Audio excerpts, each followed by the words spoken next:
नमस्कार, आप देख रहे हैं ट्रेडर्स हॉटलाइन। मैं हूं आपके साथ श्रेया ठाकुर। मेरे साथ मौजूद है आज के मेहमान राजेश सातपुते जी, जो अगले आधे घंटे देंगे आपके सवालों के जवाब। साथ ही करेंगे बाजार पे बात, लेकिन शुरुआत हेडलाइन से।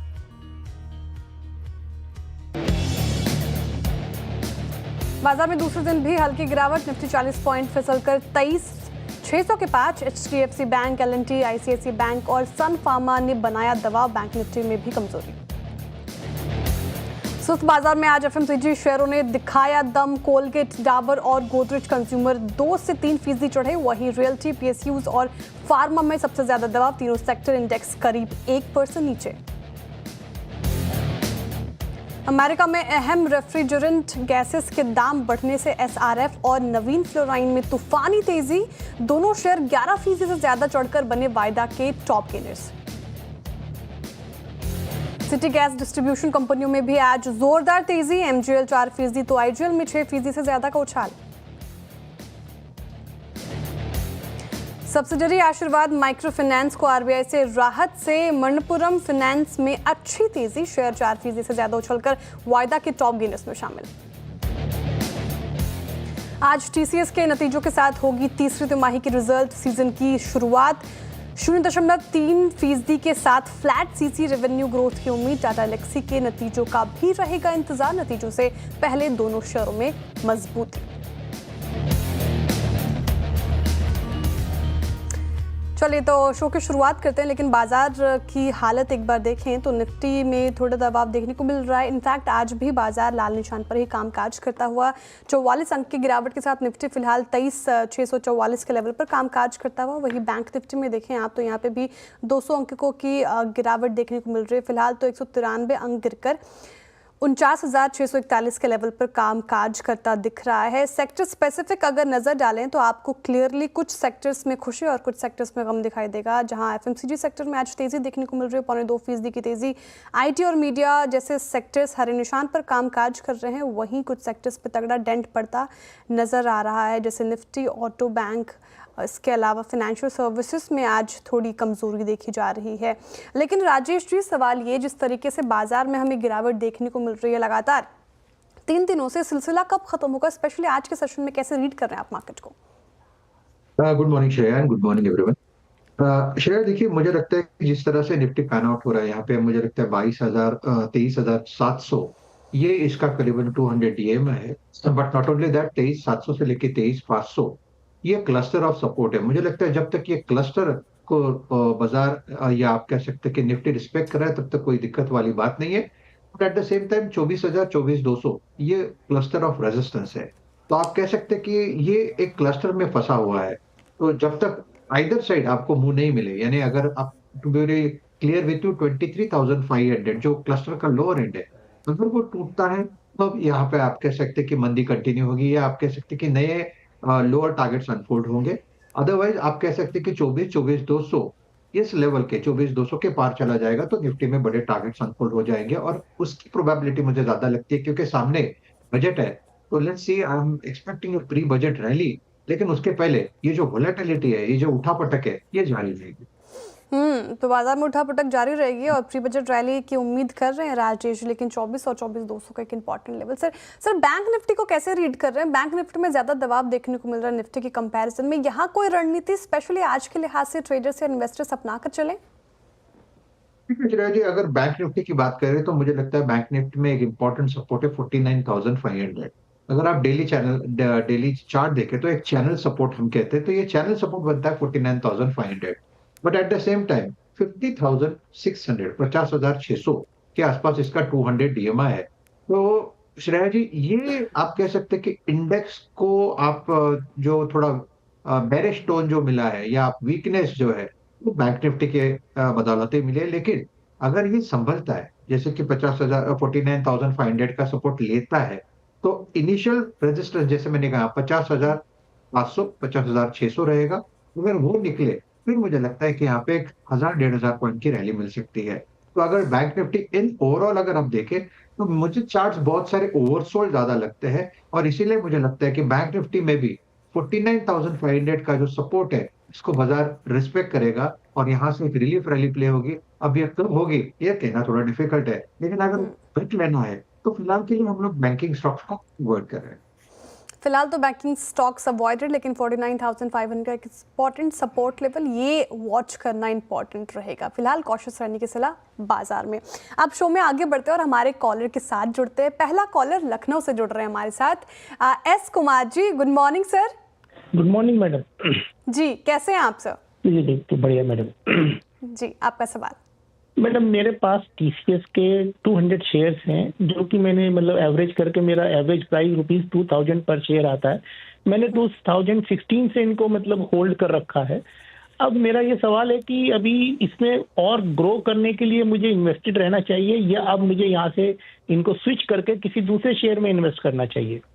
बहुत अच्छा सवाल सर। टीसीएस के आज नतीजे हैं और जैसे Q3 अपडेट में आया है, फ्लैट ही रहने की उम्मीद है, लेकिन अच्छे खासे प्रॉफिट में एस कुमार जी बैठे हुए हैं यहाँ पे। सवाल ये है कि क्या यहाँ से और उसमें एक रैली एक्सपेक्टेड है? क्या ये यहाँ पे बने रहे या फिर प्रॉफिट बुकिंग करके कोई और काउंटर्स में शिफ्ट हो जाएं? क्या हिदायत रहेगी आपकी?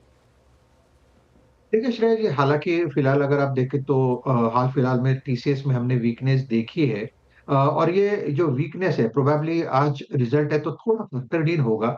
तो मुझे लगता है इन पर्टिकुलर कि ज्यादा वीक भी, अगर बहुत ज्यादा वीक रिजल्ट आ जाता है तो बात अलग है। लेकिन टीसीएस अपने सपोर्ट पे खड़ा है जो करीबन 4000 के आसपास है, 4000 4100, ये इसका क्लस्टर ऑफ सपोर्ट है। अगर इस सपोर्ट को आज वोलेटिलिटी के दौरान रिस्पेक्ट करता है तो चांसेस है कि टीसीएस में एक शॉर्ट कवरिंग आ जाए, और इन द मीन टाइम इसका जो टारगेट दिखता है वो करीबन 4400 से लेके 4500 का है। इन बिटवीन रेजिस्टेंसेस रहेंगे, वो बात जुदा है। लेकिन मैं एक मोटा-मोटी व्यू दे रहा हूँ। तो मेरे हिसाब से 4000 से लेके 4500 ये इसका रेंज है। अगर इस रेंज के ऊपर चला जाता है, 4500 के ऊपर, फिर से यहाँ पे स्ट्रेंथ दिखेगी। ओवरऑल मुझे लगता है टीसीएस जैसा काउंटर है, ये पोर्टफोलियो का काउंटर है। It will lower end of 4000, it is not a wise means it is not an advisable to exit position at this level. So I think it's better to hold. Your stop loss should be below 4000. Hold your position. I think 4400 4500 तक का swing आने वाले दिनों में दिखना चाहिए। TCS जैसा counter, core portfolio जैसा काउंटर है और इसमें भी फिलहाल बने रहने की सलाह है आपको एस कुमार जी, और आने वाले समय में अच्छी रैली इसमें और स्ट्रेंथ देखने को मिल सकती है, ये कहना है राजेश जी का। अब अगले सवाल के और बढ़ते हैं और चरण सिंह जी हमारे साथ गुरुग्राम से जुड़ रहे हैं। Charan Singh ji, good morning. Good morning madam ji. जी, आपका सवाल सर। सवाल मैडम मेरे पास टीसीआई एक्सप्रेस है और सूला वाइनयार्ड है। ठीक है, तो सूला विनयार्ड से शुरू करते हैं सर। सूला के स्टॉक देखिए आप, जो जिस तरीके से ये, एक तो ये बहुत ही वायरल स्टॉक है, लोगों के पोर्टफोलियो में रहता है, लेकिन अगर आप ईयर टू डेट चार्ट देखिए, 6 महीने या फिर इस साल 1 महीने में नेगेटिव ही रिटर्न दिया है इसने अपने निवेशकों को जनरेट करके, निराशा ही हाथ लगी है। फिलहाल तो 410 के लेवल पर कामकाज कर रहा है, लेकिन प्रॉफिट में है ये। क्या हिदायत रहेगी? यहाँ से और स्ट्रेंथ दिख रही है आपको सूला विनयार्ड्स में, या फिर यहाँ पे प्रॉफिट बुकिंग की सलाह रहेगी?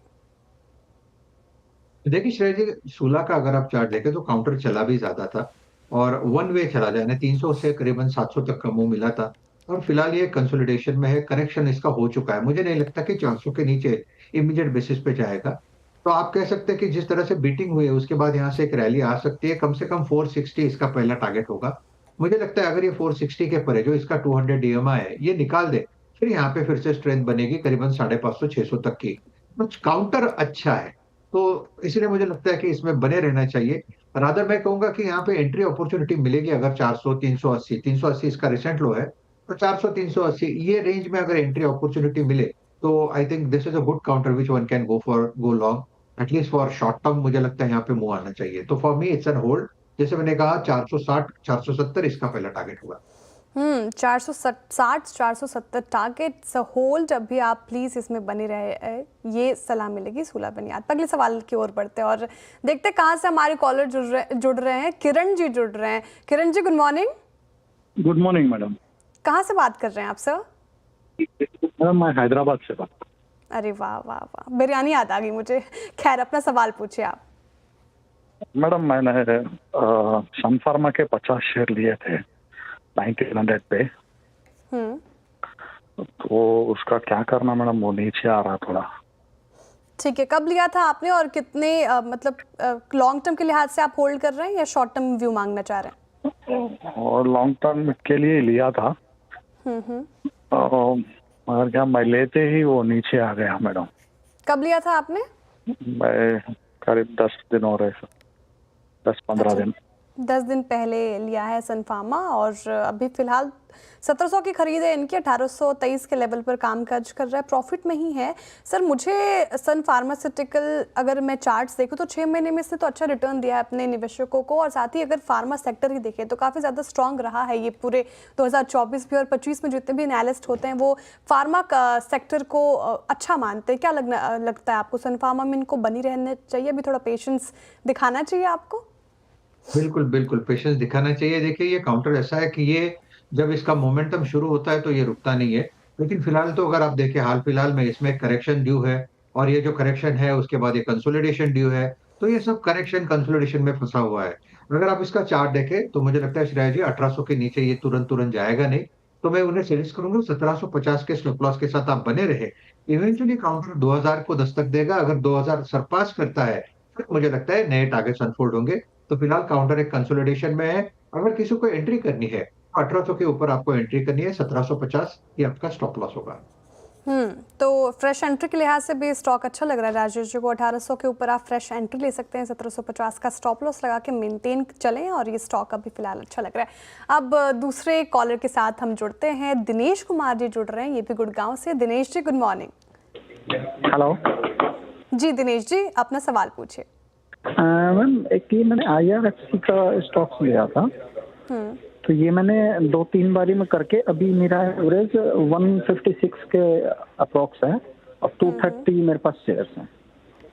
ठीक है जी, शॉर्ट टर्म के लिए मैंने प्लान किया था, तो क्या भी होगा आपका? कब लिया था आपने ये स्टॉक? कि मैम अप्रोक्स 1 मंथ के अंदर मैंने ये एवरेज करते करते 3 बारी में मैंने एवरेज किया है।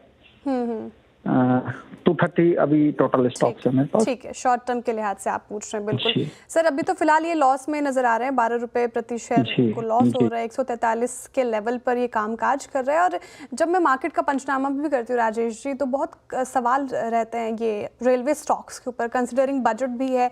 आप कैसे देख रहे हैं फिलहाल, तो चार्ट क्या इंडिकेट कर रहे हैं आप, साथ ही जिस तरीके से ऑर्डर्स मिल रहे हैं एलोकेशन के हिसाब से, क्या लग रहा है आपको रेलवे स्टॉक्स में फिलहाल बजट तक रहना सही रहेगा, या फिर एग्जिट की सलाह रहेगी यहाँ से? आई थिंक पोजीशन में आप रह सकते हो इन एंटिसिपेशन के। आपने बिल्कुल सही कहा श्रेया जी कि ये बजट तक क्या रखना चाहिए, मुझे लगता है कि रखना चाहिए। और IRFC अगर चार्टिकली देखें तो 130 एंड 160 इस 30 रुपए में 30 पॉइंट्स में ये कंसोलिडेट हो रहा है पिछले लगभग 4 महीने से। तो अगर आप चार्ट देखें तो लगता है कि कंसोलिडेशन कहीं ना कहीं खत्म होगा। जैसे मैंने प्री बजट रैली की बात की, अगर वो आती है तो ऑब्वियसली ये जो स्टॉक्स हम लोग बजट के पॉइंट ऑफ व्यू से हम जिसको देखते हैं उसमें से IRFC भी एक टॉप पिक होगा, IRCTC एक पिक होगा। ये ऐसे काउंटर है कि ये बजट के पूर्व आप थोड़ा कह सकते हैं कि पोजिशनिंग होती है, यहाँ से मुंह आएगा। देखिए 143 पे खड़ा है, 130 का सपोर्ट है, तो आपका स्टॉप लॉस 125 का रखे, मेंटेन करे लॉन्ग को। 160 का पहला रेजिस्टेंस है, अगर वो निकलता है फिर आप कहेंगे 180 185 का टारगेट अनफोल्ड होगा। काउंटर अच्छा है, कंसोलिडेशन में है, इट्स अ होल्ड। ठीक है, कंसोलिडेशन फेज में लेकिन अच्छा है, इट्स अ होल्ड, और 125 का स्टॉप लॉस मेंटेन करके आप फिलहाल इस काउंटर में बने रहे। अब अगले कॉलर की तरफ जुड़ते हैं, चलते हैं और देखते हैं कि कहाँ से वो बात कर। नवीन कुमार जी हमारे साथ जुड़ रहे हैं। नवीन जी गुड मॉर्निंग। हेलो नवीन जी आपको आवाज आ रही है मेरी, अपना सवाल पूछिए आप। बस अमर राजा के 250 शेयर्स हैं एट द रेट 1259। ठीक और लॉन्ग टर्म के लिहाज से पूछ रहे हैं, शॉर्ट टर्म के लिहाज से? मैम शॉर्ट टर्म 3 मंथ तक, 3 to 6 मंथ तक कैपेसिटी। ठीक है, 3 to 6 और एक another share ma'am Tata Motors के 896 के रेट पे 350 शेयर्स हैं।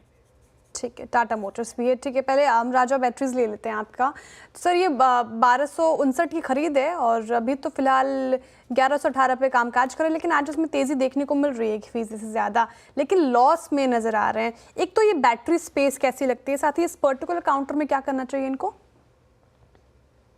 देखिए काउंटर में एक मूव थे, आप कह सकते हैं कि थोड़ा फैंसी था। जब एक साइड में भी हमने मुंह देखा और बैटरी इन पर्टिकुलर स्पेस में मुंह देखा था, लेकिन अगर हमारा राजा का इंचर्टिकल चार्ट देखे तो मुझे लगता है जिस तरह से करेक्ट हुआ है 1800 के लेवल से, करीबन 1100 तक। तो ये क्या है, 1100 इसका एक इम्पोर्टेंट सपोर्ट है। अगर यहाँ से एक पुल बैक मिलता है तो कहाँ तक, तो 1250 1300 तक का मूव मिलना चाहिए। तो मुझे लगता है कि सामने सामने जैसा बजट की बात करते हैं तो ऑब्वियसली बैटरी पे भी एक नजर रहती है। तो काउंटर इतनी इंपॉर्टेंट लेवल पे खड़ा है, तो अब मैं यही कहूंगा जब तक 1100 का लेवल होल्ड करता है तक आप इसमें बने रहें।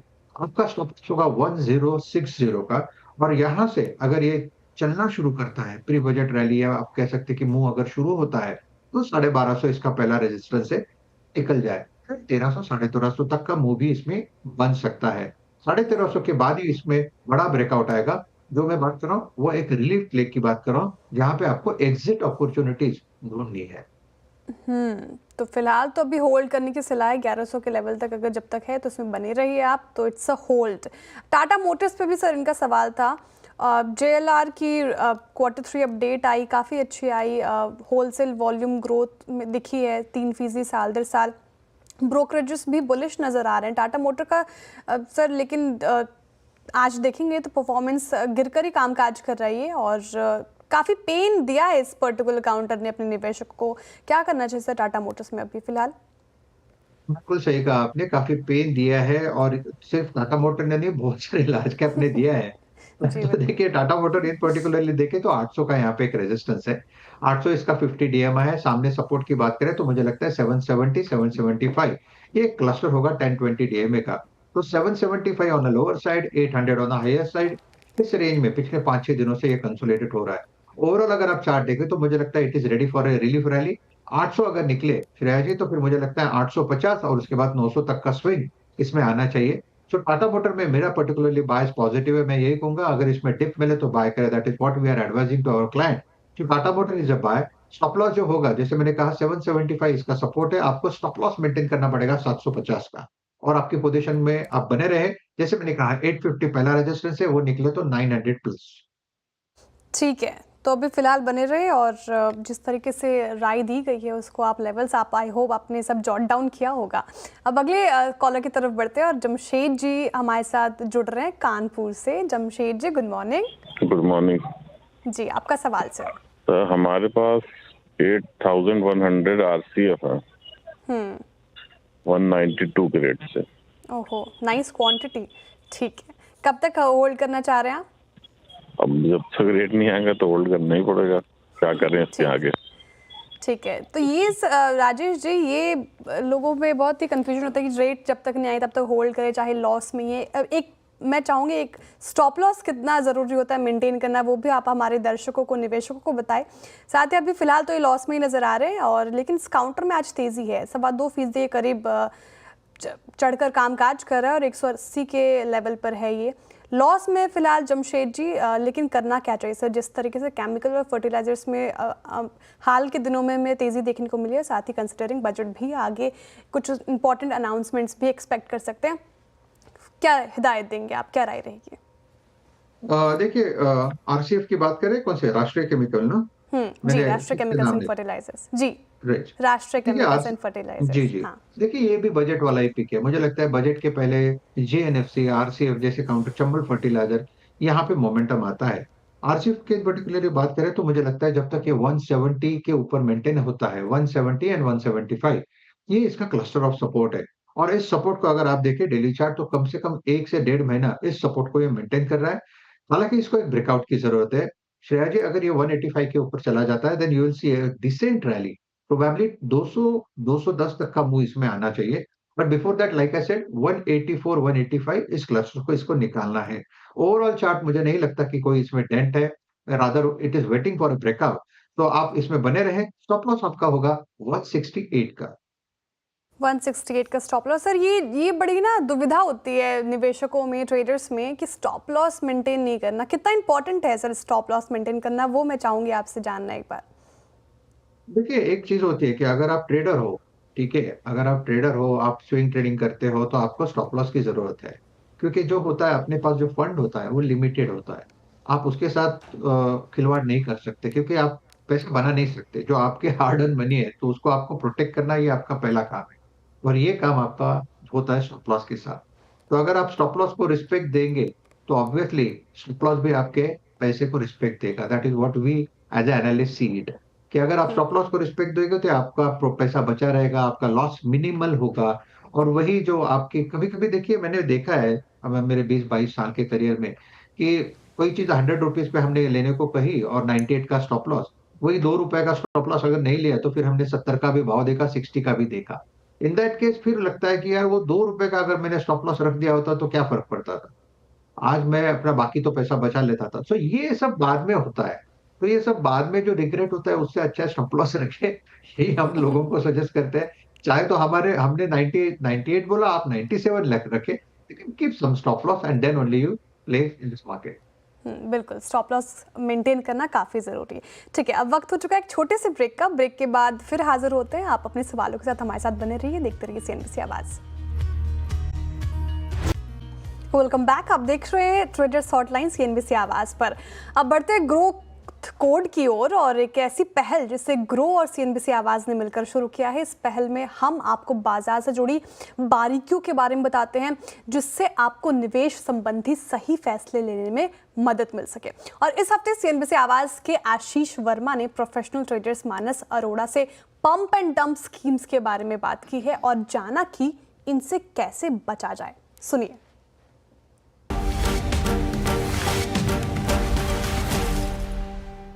एक अनजान ट्रेडर जो ट्रेडिंग स्कैम का शिकार होता है उसे कई लीगल रिस्क का सामना करना पड़ सकता है, भले ही शुरुआत में विक्टिम था।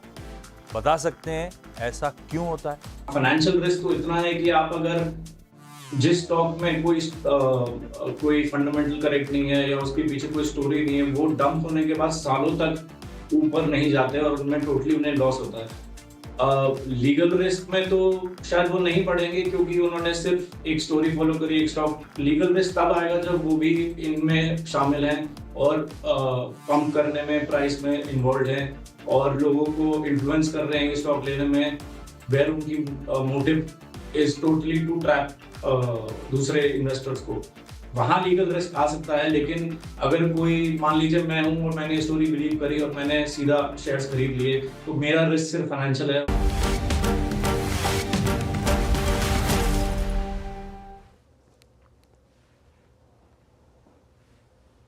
चलिए अब कुछ सोशल मीडिया के व्यूअर से जुड़ते हैं और उनके सवाल लेने की कोशिश करते हैं। देबाशीष जी जुड़े हुए हैं हमारे साथ। सर, ICICI बैंक पर इनका सवाल है।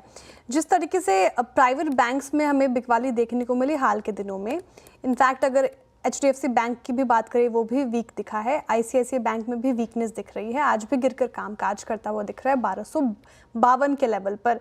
क्या हिदायत रहेगी ICICI बैंक में? एक महीने में भी चार्ट देखें तो 5.5% तक गिर गया। राजेश जी, क्या लग रहा है अभी फिलहाल वेट करें लार्ज बैंक्स में, स्पेशली ICICI बैंक में, या फिर एग्जिट की सलाह?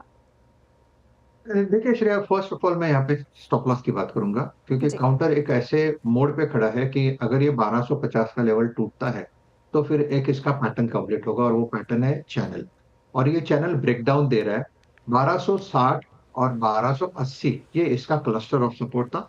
थोड़ी बहुत मेहनत इसने भी की कि चलो इस सपोर्ट को मेंटेन करे, लेकिन आज थोड़ा सा मुझे लगता है कि ये 1250, 1260 या आप कह सकते हैं टू बी वेरी प्रिसाइज 1250, तो इसका 100 DMI है। अगर ये टूटता है तो फिर मुझे लगता है यहाँ पे प्रेशर बढ़ेगा। So one needs to be little careful in ICICI bank.